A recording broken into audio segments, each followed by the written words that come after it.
A few years ago, I grew Malabar spinach, and you would have seen me do a recipe with dal, yellow split peas dal, where I put the leaves of it into that dal that I did. Malabar spinach, or in the Caribbean, especially in Trinidad and Tobago, we call this Poi Bhagi, and we treat it like a spinach, basically, right? What we're going to do, and I found this at the local, I think it's a Dutch country market, I think it was. Very strange to find it there. What you want to do is take the leaves apart like so, and you see where that sort of discoloration, and then you can trim that out. That's going to go into the rubbish. And so to here, what I'm going to do is, after I wash everything, I'm going to rip the leaves like so. You can chop it up if you want, totally up to you. The small leaves, you don't need to do anything to it. It has a sort of a, if I recall correctly, with the odd time mommy would make this for us, it would have a sort of a bitter sort of, it's almost like dark spinach, that sort of mature spinach that you get that has that sort of bitter sort of aftertaste. We'll need salt. I have here 1 pimento pepper sliced up, no heat whatsoever, but they're called flavor peppers for a reason. Lovely, lovely flavor. I've got a couple cloves of garlic sliced up, a large onion sort of sliced up, some tomato, a little bit of turmeric. We're going to need some black pepper. We're going to need some oil. Now, if I'm trying to do this thing fully vegan, vegans and vegetarians, you guys are going to love this ital. If you want, don't put the salt. You're good. Anyhow, but traditionally, we would put salted cod or salt fish as the base. So when I add the olive oil, the first thing would go in is some salted cod. But today we're keeping the fish out of it, and we're doing it like this. Additionally, if you wanted to put a little bit of coconut milk as it cooks down, you can do that as well. So what I'm going to do is go ahead, prep this. The stems, I'm going to chop it up into small pieces because they're nice and tender. Like this one here is a bit, like the thicker ones I'm going to get rid of, but the thin ones, I'm going to chop that up. Couple tablespoons of olive oil into a warm pan, and right away we're going to go in with the onion. It seems like a lot of onion, but that's going to help pull out a lot of flavor. I've got the garlic, thinly sliced. If you want to crush it, you can crush it. And I've got that pimento pepper, again, no heat.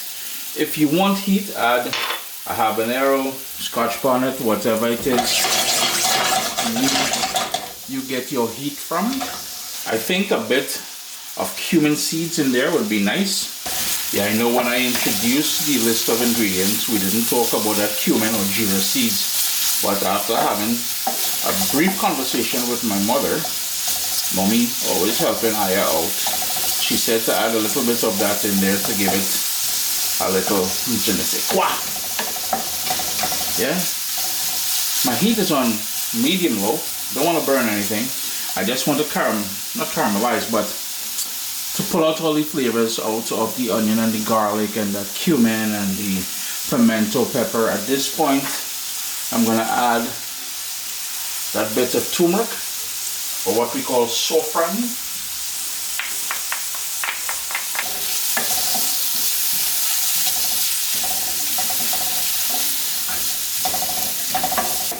It's been about 4 minutes. I'm just going to turn up my heat to medium now. Like so. And I have my washed and prepared Malabar spinach or Poi Bhagi, whatever you call it. And that's the remaining water from washing it. That's giving you that nice little sizzle, that little schwa. You know what I mean? So it may look like a lot in the pot. It's going to wilt down. As it wilts down, I'm going to keep adding some more. Just going to give it a mixy mix, just to make sure everything is getting coated and all that lovely goodness on the bottom there. Add the last of it. I'm going to hit that with some sea salt, and I've got here some tomato, and that tomato will bring a sort of acidity to the game. Not just brightening up things, but it's going to bring that balance that we need. I man love tomato, garlic, onion in just about everything that I cook. The sort of turmeric that we put in there, that's gonna bring that sort of high antioxidant characteristics of it. And of course, look at the green. You know what green tells us? In case if you're wondering, I did not add any water to this. That is just the natural liquids from the Malabar spinach or Poi Bhagi that's being released there. I'm going to turn this down to a simmer because I have the stems in there. I want it to fully cook. It's been going for about 23 minutes. No lid, because if I were to put the lid on there, it will just sprout a ton more liquid. Here's where you're going to personalize things now. Make sure it's cooked to your liking, nice and tender. The leafy part, that was cooked in about 3 or 4 minutes. It doesn't take long for the leafy part to cook. But the stems here is what the sort of focus is right now. So you would taste it for salt, adjust it. You would then determine if you want any liquid on the bottom there or not. I don't. So what I'm going to do is crank up the heat, and I'm going to burn off all of that liquid. Sup, soldiers? Listen, if you enjoy this recipe, I'd really appreciate it if you hit subscribe and click that bell notification thing. If you've made the recipe, take a picture and send it to me. Email address down here. I mean, trying to tell people the email address, them butts will take the address and do all kind of thing with it.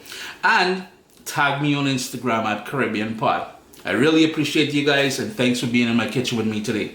Irie?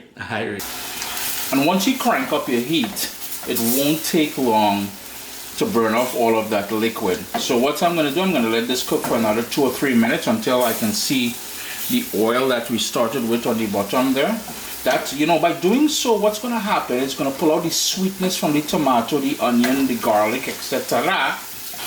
Now, I mentioned about coconut milk. If you wanted to add coconut milk to this, when I added the tomato in here, that is when you would add a couple tablespoons of coconut cream. If you're adding coconut milk, be sure to only add about half a cup or so, because the more liquid you put in here, the longer it's going to take to cook out and stuff like that. But Chris here, CaribbeanPot.com, I try to keep this one vegan, vegetarians, everybody. This should have been meat-free Monday, but it is Tuesday when you're going to be watching this. I do hope you all get the opportunity to give this one a try. Uncle Chris says it's our best dish. If you wanted to put that saltfish in there, remember, Caribbean people love the saltfish. Arr.